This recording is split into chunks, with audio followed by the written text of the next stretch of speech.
The great ships of the Kralthan hegemony moved through space like metal mountains. Each vessel stretched longer than a human city and carried within it the power to burn worlds. For 3,000 years, these ships had brought the same message. To every corner of the galaxy, bow down or die. War Prime Thexvar stood on the bridge of his flagship, watching the blue-green world called Earth grow larger on the viewing screen. His massive form was encased in the biomechanical armor that made his people invincible. The dark metal plates had grown into his flesh over decades, becoming part of his body. Tubes and wires connected his nervous system to the armor's systems, making him faster and stronger than any natural creature could ever be. The armor was beautiful in its deadliness. Each plate had been grown in the sacred forges of Kralthex Prime, where master crafters spent years creating a single suit.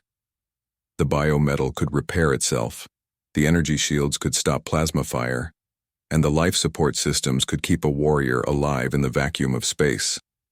No weapon in the galaxy had ever broken Kralthan armor in battle. Thexvar touched the communication panel with one armored finger. The metal responded to his thoughts, opening a channel to the planet below. He had done this same ritual hundreds of times before, on hundreds of worlds. The words never changed. People of Earth. His voice boomed across radio waves and into every communication device on the planet. I am War Prime Thexvar of the Kralthan hegemony. We have come to offer you a choice that has been given to every intelligent species in this galaxy. He paused, letting his words sink in. On his viewing screen, he could see the planet's crewed satellites trying to scan his ships. The humans had barely learned to leave their own world, yet they thought they could understand Kralthan technology. You may submit to hegemony rule and serve as a client species. You will provide resources and labor to the greater empire. In return, you will be protected and allowed to exist. This is the path of wisdom. Another pause. Thexvar's armor system showed him data about the planet below. 4 billion humans lived on this small world. They had no real weapons, no energy shields, no armor to speak of. Their bodies were soft and weak, covered only in thin skin that could be cut by the smallest blade. Or you may choose to resist. In that case, we will demonstrate why 3,000 years of conquest have made the hegemony master of the galaxy. We will burn your cities and take what we need from your ashes. This is the path of fools. The response came faster than he expected. A single transmission from the planet's largest landmass reached his ship. The voice was female, speaking in the simple sounds that humans called English. War Prime Thexvar, this is Admiral Sarah Martinez of Earth Defense Command. We have received your message and understand your terms. However, we request time to consider this decision. 7 standard days should be sufficient for our leaders to debate and choose our path. Thexvar felt amusement ripple through his thoughts. 7 days. As if time would change anything. The humans could have 7 years and it would make no difference. Their weakness was written in their very bodies. Very well, he replied. 7 days you shall have, but know this. When that time ends, you will give us your answer. And if that answer is defiance, your world will burn before the 8th day dawns. He closed the communication channel and turned to his tactical officer, Subprime Kexthan. Like all Kralthan warriors, Kexthan was covered in the sacred armor from head to foot. Only his eyes showed through the helmet's viewing slits, glowing with the pale blue light of the armor's neural interface. What do you think they will choose, War Prime? Kexthan asked. Thexvar looked back at the planet on the screen. It does not matter what they choose. Look at them, Subprime. They have no natural armor, no energy weapons, no understanding of real warfare. Their ships are made of simple metal and powered by chemical reactions. A single squad of our warriors could conquer their entire world. The War Prime moved to the tactical display, where a holographic image of Earth floated in the air. Red dots marked the locations of human military bases. Blue dots showed their cities, and green lines traced their primitive communication networks. See how they build their settlements, he continued, pointing with one armored finger. All on the surface with no underground defenses. Their weapons fire simple projectiles made of metal and chemicals. They know nothing of plasma technology or energy shields. They are like children playing with sticks and stones. Kexton studied the display. Yet they achieved spaceflight. They must have some intelligence. Intelligence, perhaps. But intelligence without strength is useless. They may be clever enough to build ships, but they lack the warrior spirit that conquers galaxies. Look at their bodies, subprime. Soft skin that tears easily. Weak bones that break under pressure. No natural weapons, no protective covering. They are prey animals pretending to be predators. The War Prime called up another display, showing images of humans that his scouts had gathered, men and women in various clothing going about their daily lives. None wore armor, none carried energy weapons. They looked fragile and helpless. The hegemony has conquered species far stronger than these humans, Thexvar said. We have broken the crystal warriors of Vex Prime, whose bodies were made of living diamond. We have defeated the flame giants of Prometheus 7, who could melt steel with their breath. We have crushed the hive minds of the Zerion Collective, who could coordinate millions of soldiers as one organism. He gestured to his own armor, letting the light reflect off its perfect surface. And all of them fell before our armor. This biometal has never been penetrated in battle.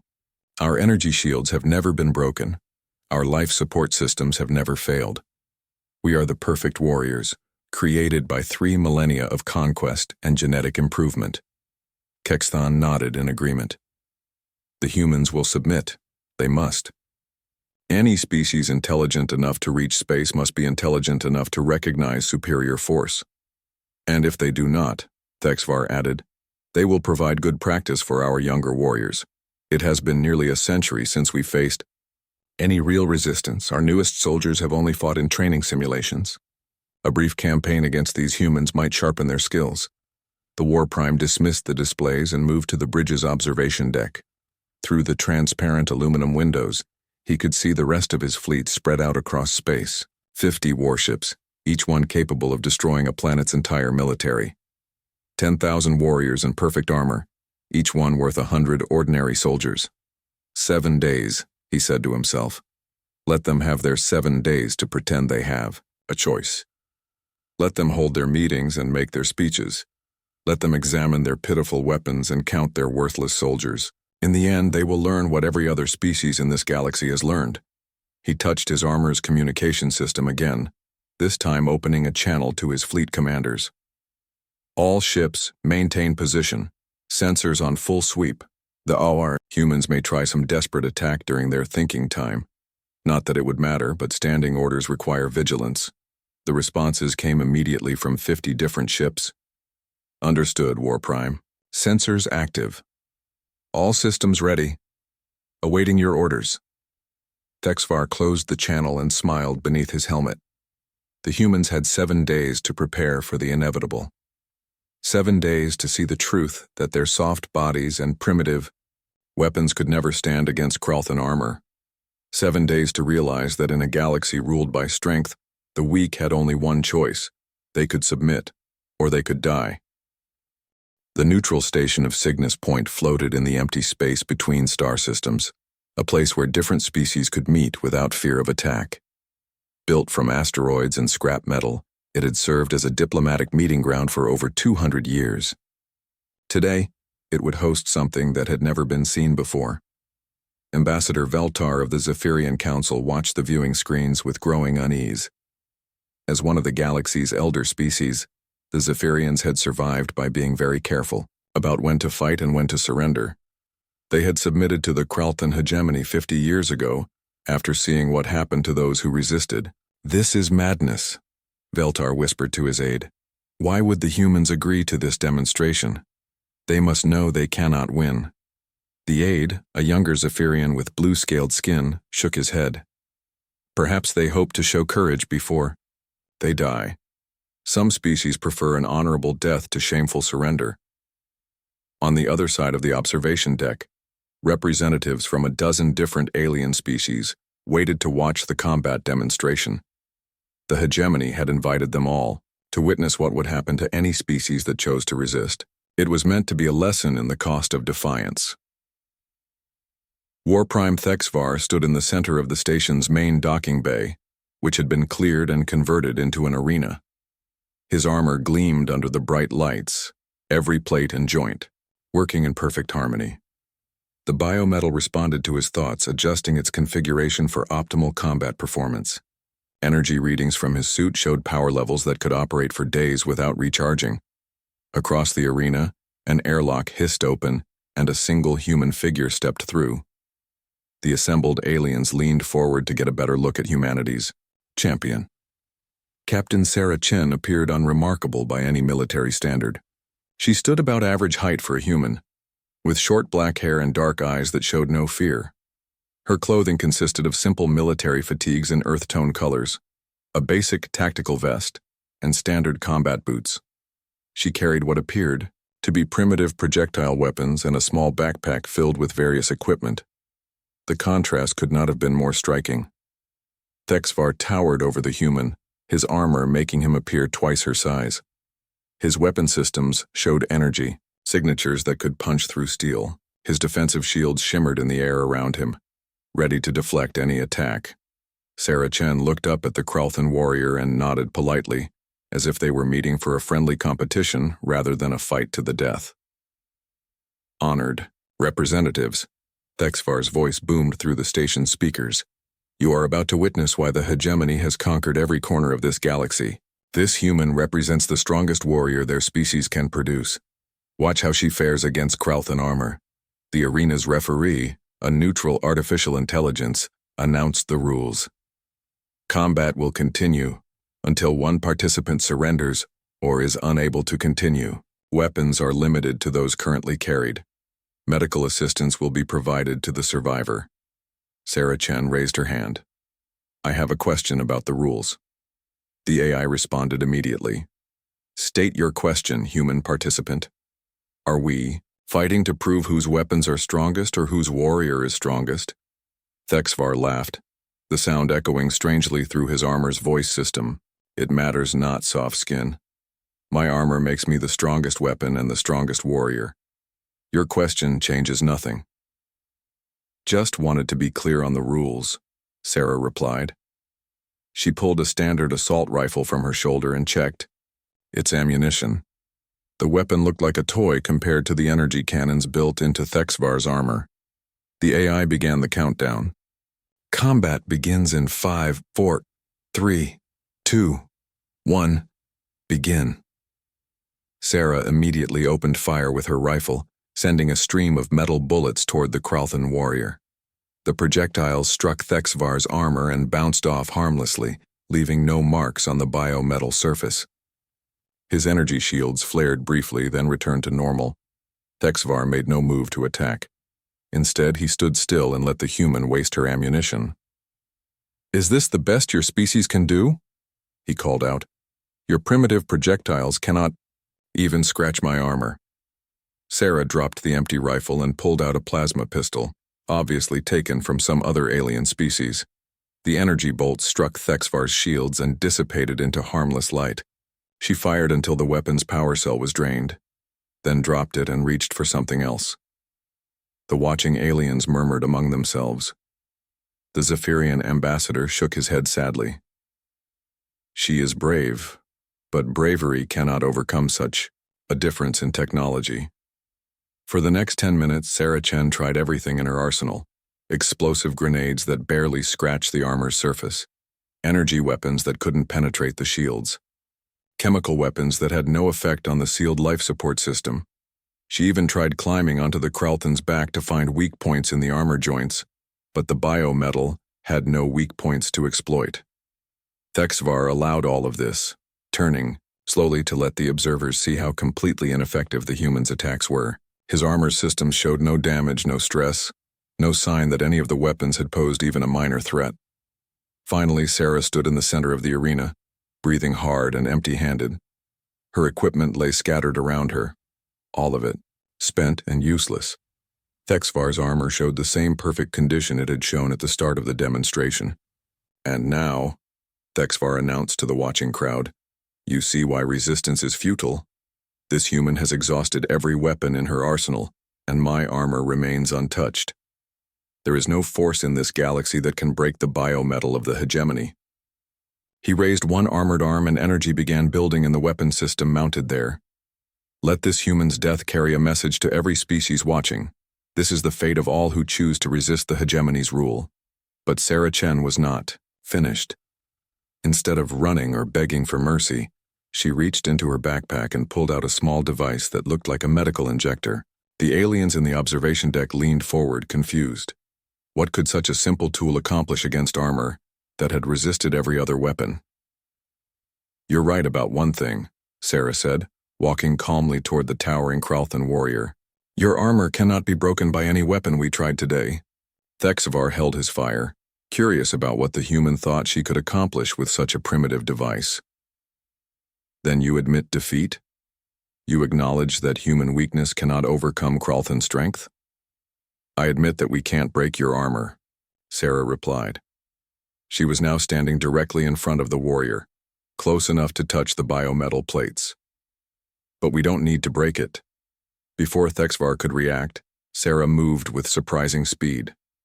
She pressed the injector against a small intake valve near the base of his helmet, where his armor's air recycling system drew in atmosphere from outside. The device hissed once as it released its contents into the airflow. Thexvar stepped back, more surprised than concerned. "What foolishness is this? My armor filters all incoming air for toxins and poisons. Whatever you have injected will be neutralized before it reaches my lungs." Sarah stepped away and sat down on the arena floor. Her part in the demonstration apparently finished. "The air filters work perfectly," she agreed. "They'll remove any chemical poison, any toxic gas, any harmful radiation. Your armor's designers thought of everything." For a moment, nothing happened. Thexvar's armor systems showed normal function on all displays. Air quality remained optimal. Life support operated within perfect parameters. The Kralthan warrior began to raise his weapon again, ready to end this strange delay. Then something changed. Thexvar stumbled slightly, his perfect balance wavering for the first time in the demonstration. His armor's medical sensors began showing unusual readings from his internal organs. Warning lights flickered on displays that had never shown warnings before. What have you done?" Thexvar demanded, but his voice sounded different now. Weaker. Confused. Sarah looked up at him from where she sat on the floor. "I injected bacteria into your air system, specifically Streptococcus pneumonia. It's a common infection on Earth, completely harmless to humans who have been exposed to it since childhood, but your people have never encountered it before." Thexvar's "I" stumbling became more pronounced. His armor's life support systems began working harder, trying to compensate for biological functions that were rapidly failing. "Impossible. My armor, my filters." "Your filters remove chemicals and toxins," Sarah explained patiently. "But bacteria are living organisms. Your air system is designed to let biological matter through, because you need to breathe. Your people never thought to filter out something so small and seemingly harmless." The watching aliens stared in growing horror as the mighty Kralthan warrior fell to his knees. His perfect armor, which had resisted every weapon they had seen, was completely helpless against microscopic invaders that his own life support system had welcomed inside. "Your armor's greatest strength," Sarah continued, "is that it's perfectly sealed. Nothing can get in to hurt you. But that also means that once something does get inside, it can't get out. You're trapped in there with the infection." Thexvar crashed to the floor, his massive armored form shaking as his. The silence in the observation deck stretched for long moments as War Prime Thexvar's armored form stopped moving on the arena floor. The biomechanical suit that had made him invincible now served as his tomb, sealed and silent. The assembled, alien representatives stared in shock at what they had just witnessed. Ambassador Veltar of the Zephyrian Council was the first to find his voice. "How is this possible? The hegemony armor has never been defeated, not in 3,000 years of conquest." Sarah Chen stood up slowly, brushing dust from her simple military uniform. She looked around at the alien observers, all of whom were staring at her with expressions ranging from amazement to horror. When she spoke, her voice carried clearly through the station's communication system.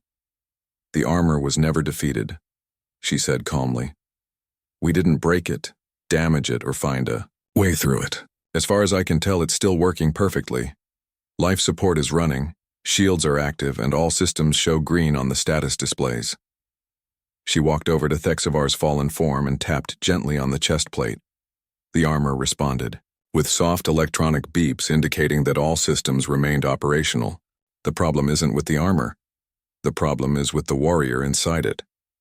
An alien representative from the Corvan Federation, a species that had submitted to the hegemony 2 centuries ago, leaned forward in his observation chair. But how did you know this would work? How could your people discover such a weakness when no one else ever has? Sarah looked up at the observation deck, her expression serious but not unkind. Because we did something that apparently no other species has ever done when faced with hegemony armor. We didn't try to find a way to break it. Instead, we spent our 7 days of thinking time studying how it works. She activated a small datapad that she pulled from her vest pocket. The device projected a holographic image into the air above, the arena, showing a detailed diagram of Kralthan armor systems. The watching aliens recognized the life support networks, the power distribution systems, and the neural interface connections. Your people, Sarah continued, looking directly at the observation deck, have always focused on trying to overcome the armor's strengths. Stronger weapons to penetrate the biometal, more powerful explosives to break the energy shields, faster attacks to overwhelm the defensive systems. Every species that fought the hegemony tried to win through superior force. She changed the holographic display to show airflow patterns within the armor. Red lines traced the path that atmosphere took from the outside environment into the warrior's breathing system. But we approached the problem differently.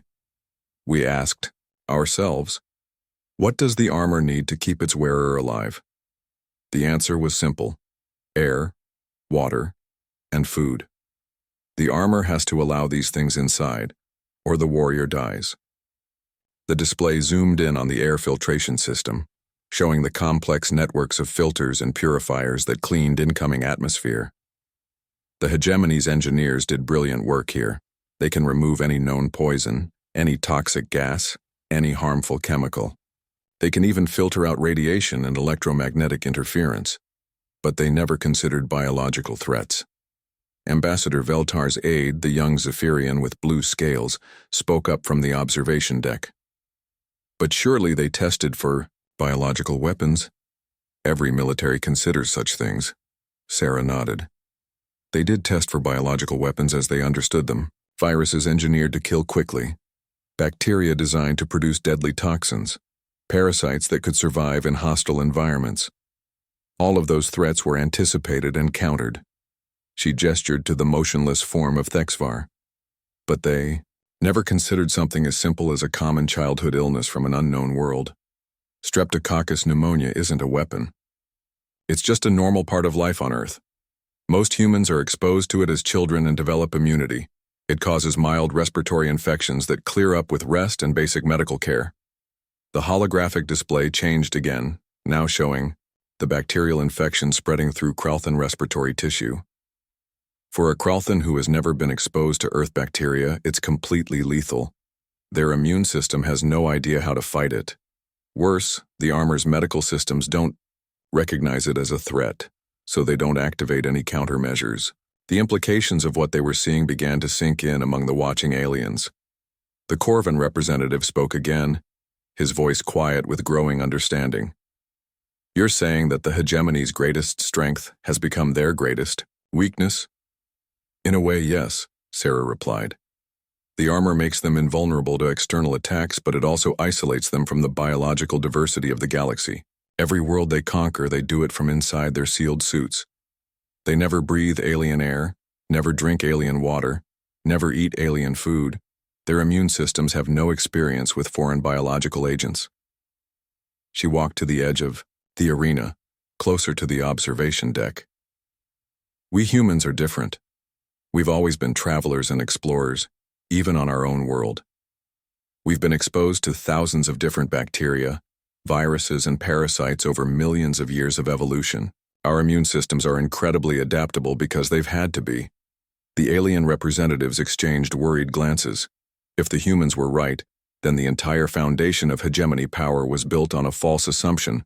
Their armor had made them strong, but it had also made them vulnerable in ways they never imagined. A new voice spoke from the communication system. Subprime Kexthon, speaking from the hegemony flagship still orbiting Earth, had been watching the demonstration through remote cameras. His voice carried the shock and disbelief of someone whose entire worldview had just collapsed. "This is impossible," he said. "The armor has protected us for 3 millennia. We have conquered hundreds of worlds. If what you say is true, then how have we never encountered this weakness before?" Sarah looked directly into the camera that transmitted her image back to the hegemony fleet. "Because every other species you conquered tried to fight you the same way. They used their strongest weapons against your strongest armor. They played by the rules of warfare that you had established, where victory goes to whoever has the most powerful technology." She gestured to the equipment scattered around the arena floor, all the weapons she had used unsuccessfully at the beginning of the demonstration. "We did the same thing at first. We tried to find bigger guns, better explosives, more advanced energy weapons. But then we realized we were making the same mistake everyone else had made." The holographic display changed one final time, now showing a comparison between human and Kralthan military doctrine. On one side were images of massive weapons, energy shields, and armored vehicles. On the other side were images of medical laboratories, biological research facilities, and scientists studying samples under microscopes. "Instead of trying to build a better sword," Sarah explained, "we decided to find out if our enemy had any weaknesses we could exploit.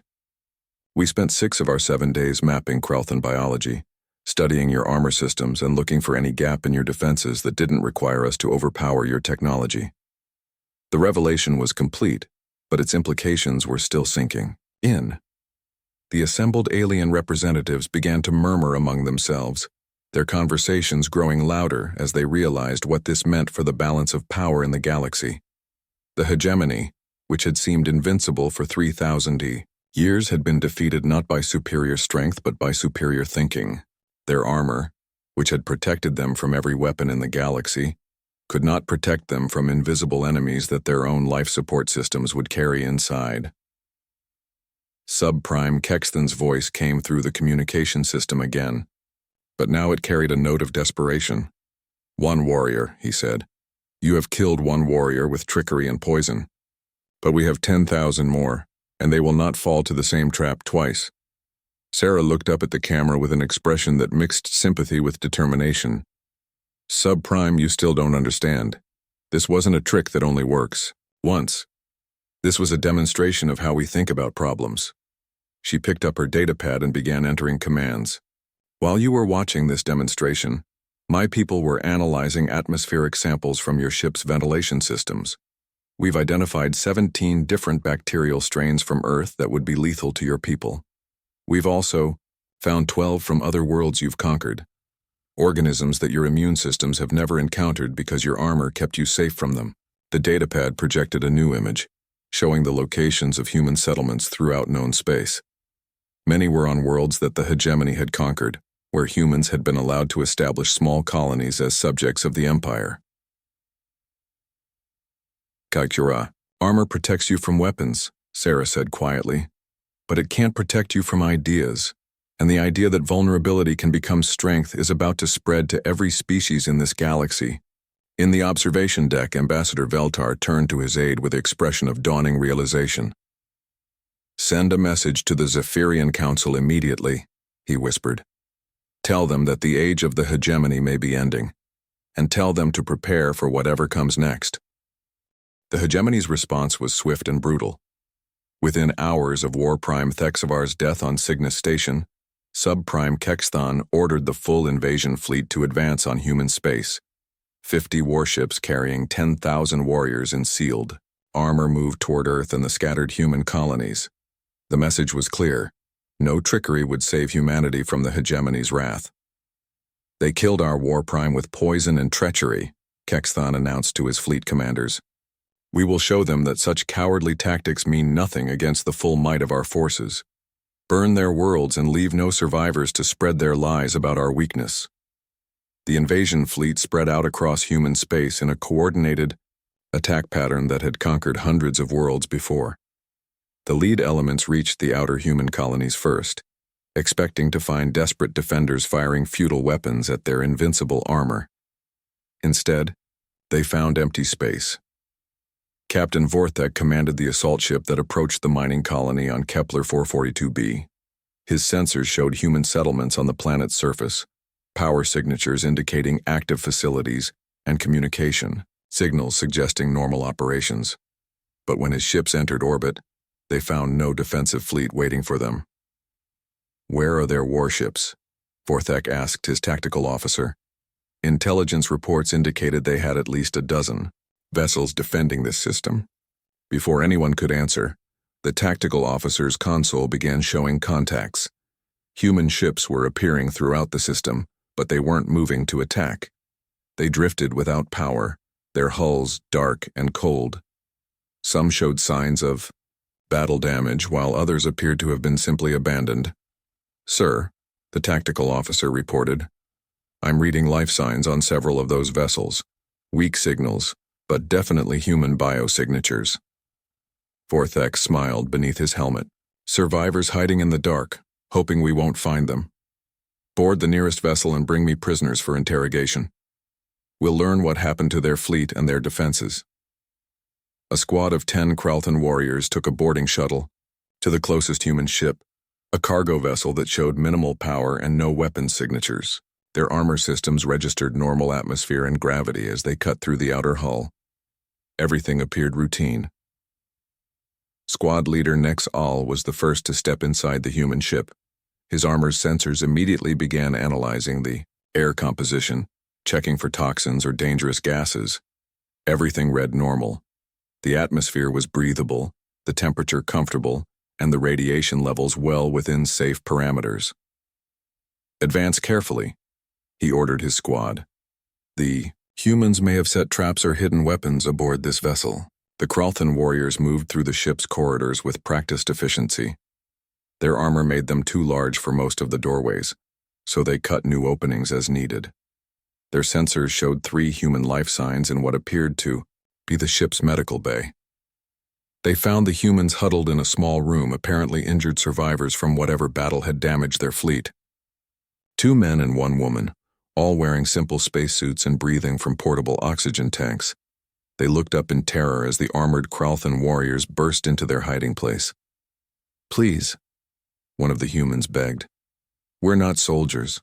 We're just miners. Our ships were attacked and we've been hiding here for days." Nexal gestured for his warriors to secure the prisoners. "You will answer our questions about your fleet's movements and defensive positions. Cooperate, and your deaths will be quick." But as the Kralthan warriors moved closer to the humans, their armor's medical alarms began to sound. Internal sensors detected the presence of unknown biological agents in their air supply. Squad leader Nexal felt his breathing become labored and his vision began to blur. "Medical emergency," he managed to gasp into his communication system. "Unknown biological agent detected. All warriors showing symptoms of..." The transmission cut off as Nexal collapsed inside his armor. Within minutes, all 10 Kralthan warriors were dead, their perfect armor now serving as sealed tombs floating in the human ship's corridors. The 3 injured survivors removed their helmets and began speaking into hidden communication devices. "Trap 1 successful," reported Dr. Lisa Zhang, a specialist in biological warfare who had volunteered for the dangerous mission. 10 confirmed eliminations, preparing to move to the next position. Similar scenes played out throughout human space as hegemony forces encountered what appeared to be easy targets. Abandoned space stations with helpless civilians hiding inside. Damaged cargo ships with valuable supplies left unguarded. Human colonies that seemed to have been evacuated in panic, leaving behind equipment and resources. Every single one was a carefully prepared trap. The humans had learned well from their demonstration at Cygnus Station. They understood that they could not match Kralthan armor in direct combat, but they didn't need to. Instead, they had spent their time preparing biological weapons that the armor could not defend against.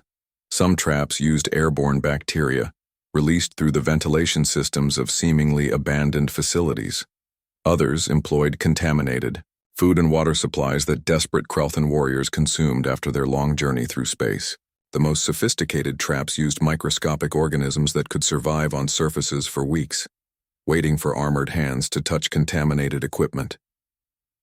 Subprime Kexthan watched his invasion force disappear one squad at a time. His tactical displays showed units going silent without any sign of battle. No energy weapon discharges, no explosions, no distress calls indicating combat. His warriors simply stopped responding to communications, leaving their armor as empty shells drifting in space. "How many?" he asked his communications officer, though he dreaded the answer. 47 squads have gone silent, Subprime. Over. 400 warriors lost with no confirmed enemy contact or battle damage to our forces. Kexthan's hands shook as he processed the numbers. Nearly half his army had been eliminated without firing a single shot. The humans had turned his warriors' greatest strength against them, using their armor's life support systems to deliver death from within. "Pull back all remaining forces," he ordered. "No more boarding actions, no more landings on human worlds. We'll bombard their planets from orbit and avoid all direct contact." But even that strategy proved flawed. Human ships began appearing throughout the hegemony supply lines, attacking the cargo vessels that kept the invasion fleet operational. These weren't military attacks in any traditional sense. Human crews would board hegemony supply ships, contaminate the food and water supplies with carefully selected biological agents, then disappear before any response could be mounted. The Kralthan warriors never knew they were under attack until they began dying from contaminated rations that their armor's sensors had certified as safe to consume. Their food analyzers could detect chemical poisons but had no defense against naturally occurring bacteria that were harmless to humans but lethal to Kralthan physiology. Captain Velax commanded a supply ship carrying medical supplies and replacement equipment for the invasion fleet. When human raiders boarded his vessel, he ordered his crew to fight them off with standard defensive protocols. The battle was brief and ended with the humans retreating after apparently accomplishing nothing.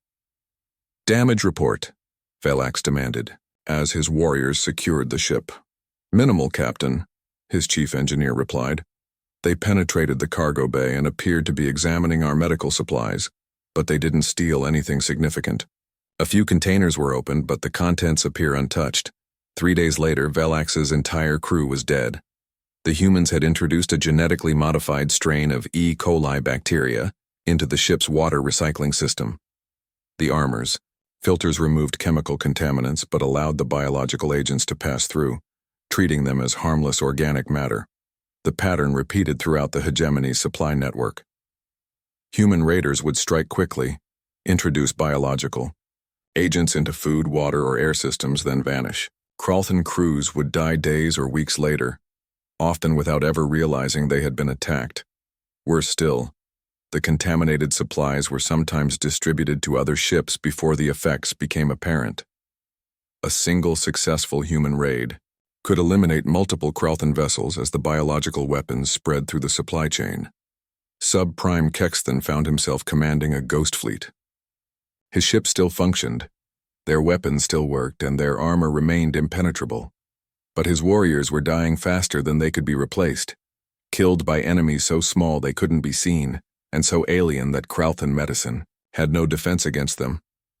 "Sir," his tactical officer reported during what would be their final staff meeting, "we've lost contact with another supply convoy. That's the third one this week. If this continues, we won't have enough functional warriors to crew our remaining ships."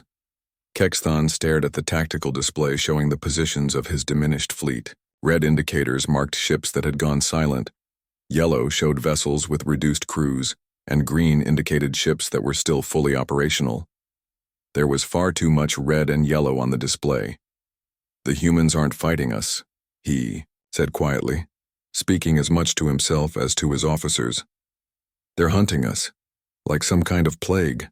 Subprime Kexthan stared at the human admiral on his viewing screen. Around him, the bridge of his flagship felt like a tomb.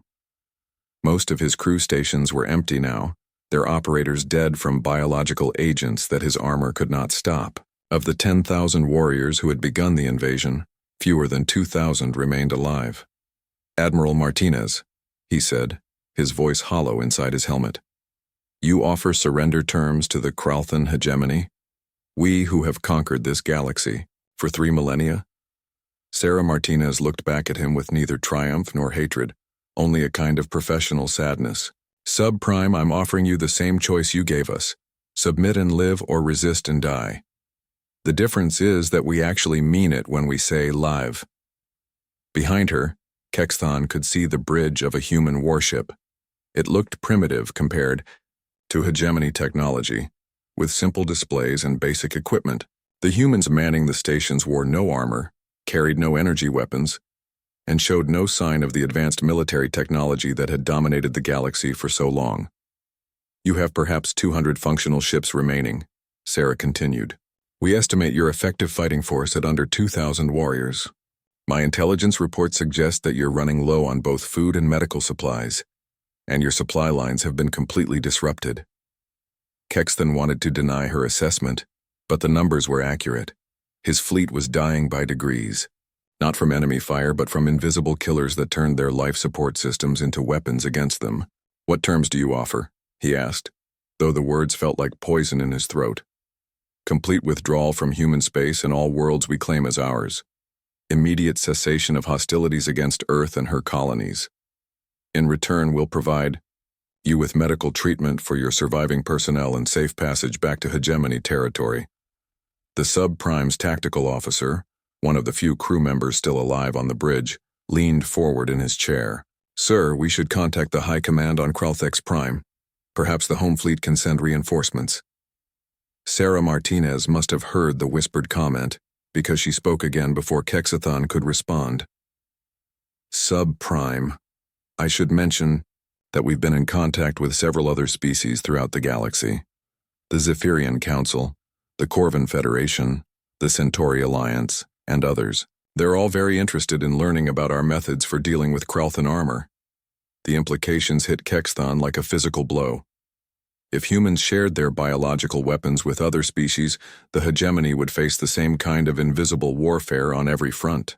3,000 years of conquest could be undone in a matter of months. You would arm our enemies against us? He asked. We prefer to think of them as your former victims, Sarah replied.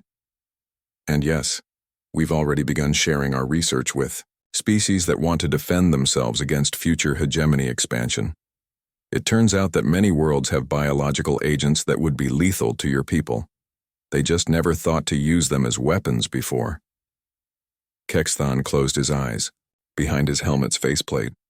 The galaxy that the hegemony had conquered through superior armor and weapons was about to become a place where their greatest strengths meant nothing. Every world they had subjugated, every species they had forced into submission, would now have the tools to fight back. There is another option, Sarah said, her voice becoming gentler.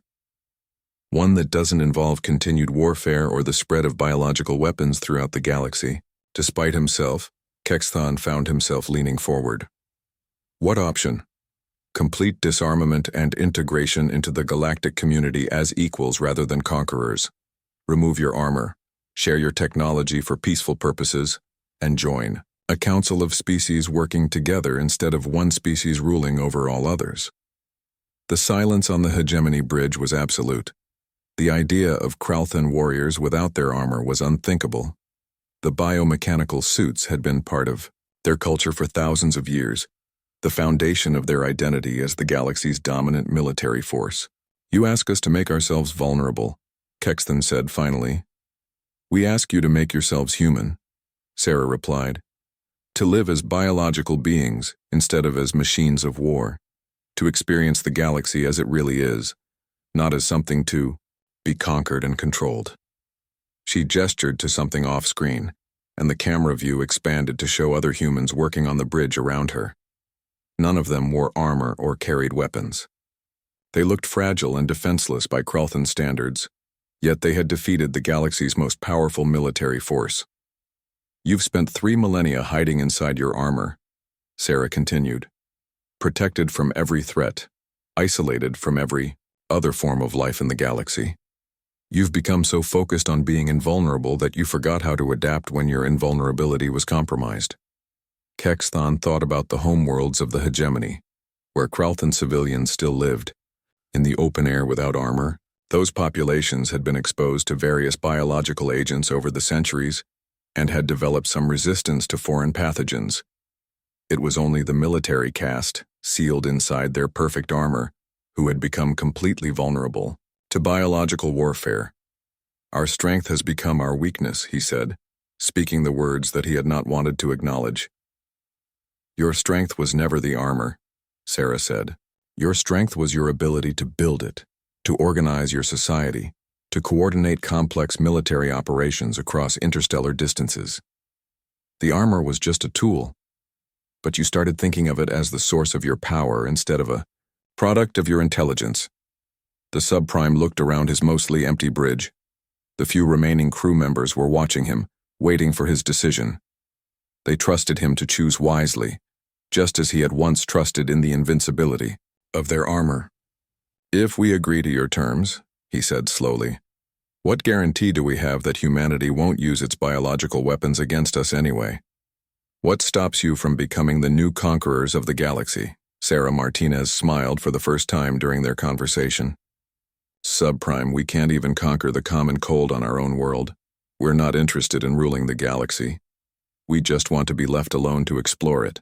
She gestured again, and the camera view changed to show a view of space outside her ship. Stars stretched in all directions, infinite and beautiful and free. "There's so much to discover out here," she said. "So many worlds to explore, so many species to meet, so much knowledge to gain. Why would we want to waste time trying to control it all when we could be learning from it instead?" Kexthon made his decision. He reached up to his helmet's control systems and began the sequence that would remove his armor for the first time in decades. The biomechanical suit resisted, warning him about the dangers of exposure to unfiltered atmosphere, but he overrode the safety protocols. The helmet lifted away from his head with a soft hiss of equalizing air pressure. For the first time in 30 years, Kexthon breathed unfiltered air from outside his armor. It smelled strange and felt cool against his skin. He realized that he had forgotten what natural breathing felt like. His remaining crew members stared, in shock as their commander exposed himself to the bridge atmosphere. In hegemony culture, removing one's armor in the presence of enemies was the ultimate sign of surrender and trust. "I accept your terms," Kexthon said, his voice sounding different, without the armor's vocal processors.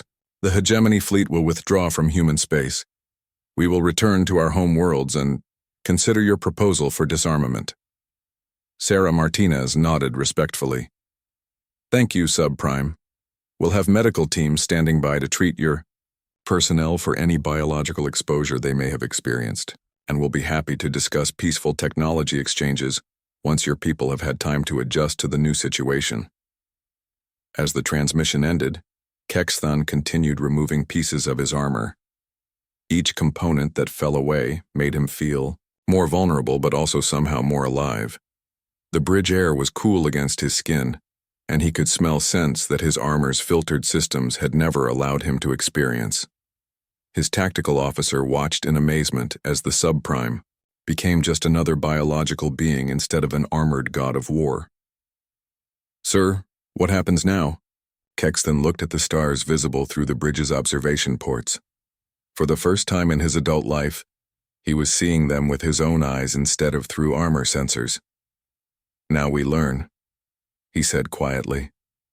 "We learn what it means to be part of the galaxy instead of its masters. We learn what we missed while we were hiding inside our perfect armor, and perhaps we learn that true strength was never about being invulnerable." Behind him, one by one, his remaining crew members began removing their own armor. The age of hegemony dominance was ending, but something new was beginning, something that would require them to be strong in ways they had never imagined. For the first time in 3,000 years, the Kralthan people would have to trust in something other than their armor. They would have to trust in their own adaptability, their own intelligence, and their own capacity to grow beyond the limitations they had placed on themselves. The strongest armor in the galaxy had finally been revealed for what it truly was, a beautiful prison that had kept its wearers safe from everything, including the possibility of becoming something greater than conquerors.